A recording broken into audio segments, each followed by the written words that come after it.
Olá pessoal, nessa aula inicial a gente vai falar alguns conceitos básicos sobre cadeia alimentar. Então a gente vai começar falando aqui sobre os produtores. Quem são os produtores?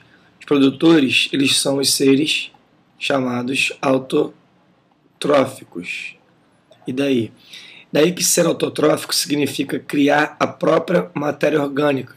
Por exemplo, criar glicose através de dois processos. Um processo que requer luz, que é a fotossíntese, ou um processo que não requer luz, mas usa uma reação química para criar glicose.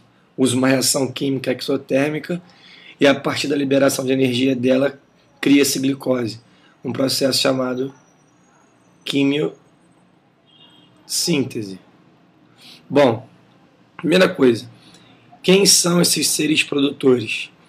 Esses produtores são os vegetais, que são fotossintéticos, outros fotossintéticos, as algas, as microalgas ou as macroalgas do reino protoquetista e também as cianobactérias.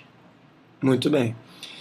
Existe um outro grupo de produtores que são os produtores quimiosintéticos, que também são bactérias, mas são outro tipo de bactérias, não são as cianobactérias. Cianobactérias fazem fotossíntese.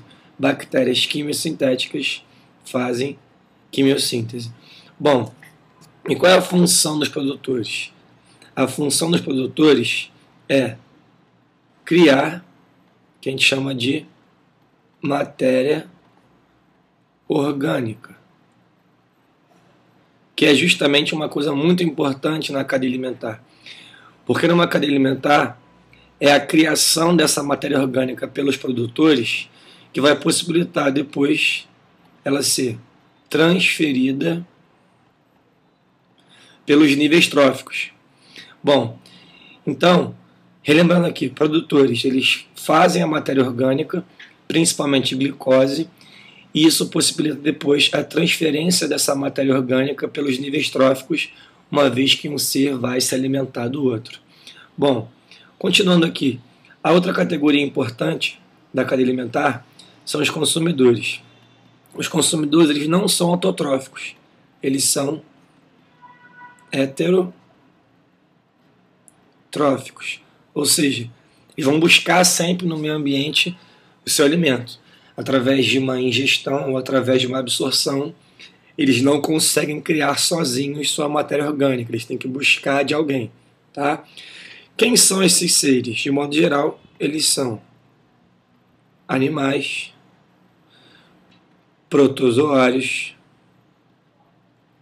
e até mesmo alguns fungos.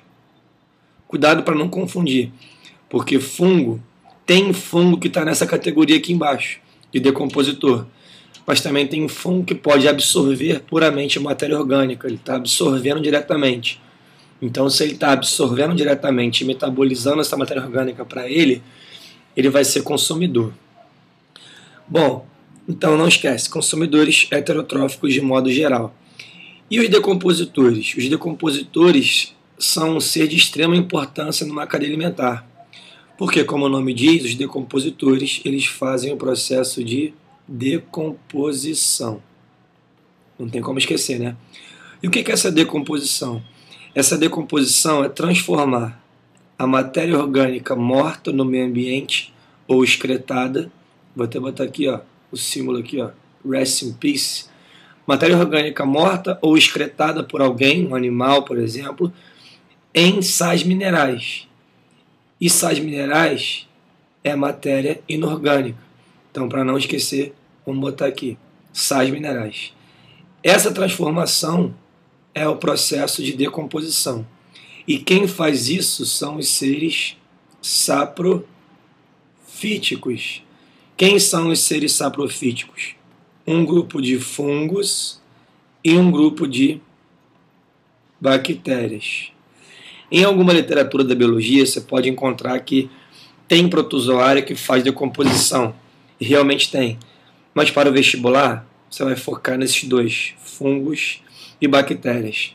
Bom, considerações finais aqui sobre as 3 categorias. É importante ressaltar que os produtores, esses aqui, eles estão sempre na base da cadeia alimentar. Então toda a cadeia alimentar começa sempre por produtores. Por exemplo, uma cadeia alimentar aquática começa pelo fitoplâncton, que é composto por algas microscópicas e cianobactérias. Uma cadeia terrestre começa pelos vegetais, gramíneas. O capim, por exemplo, começa uma cadeia alimentar em relação ao boi. Então, não esquece que na base de uma cadeia alimentar estão sempre os produtores. A partir da base nós temos os consumidores, porque eles já estão consumindo os produtores, ou então consumindo outros consumidores. Então, depois da base, vem quem? Consumidores. Vem depois da base. Na próxima aula, eu vou falar mais sobre como montar uma cadeia alimentar, como representar uma cadeia alimentar. Hoje é apenas uma aula introdutória. E os decompositores? Os decompositores, eles se enquadram geralmente ao lado de uma cadeia alimentar. Você representa ao lado. Por quê? Porque eles podem se alimentar de qualquer consumidor e de um produtor. Se um consumidor morrer ou liberar um excreta, se um produtor morrer ou liberar um excreta, quem vai estar se alimentando disso são os decompositores. Então eles são geralmente representados ao lado de uma cadeia alimentar. Então espero inicialmente ter ajudado vocês nessa aula e que vocês consigam gravar e manter esse conhecimento básico da cadeia alimentar, porque ele vai ser muito importante nas próximas aulas. Um grande abraço, bom estudo para vocês.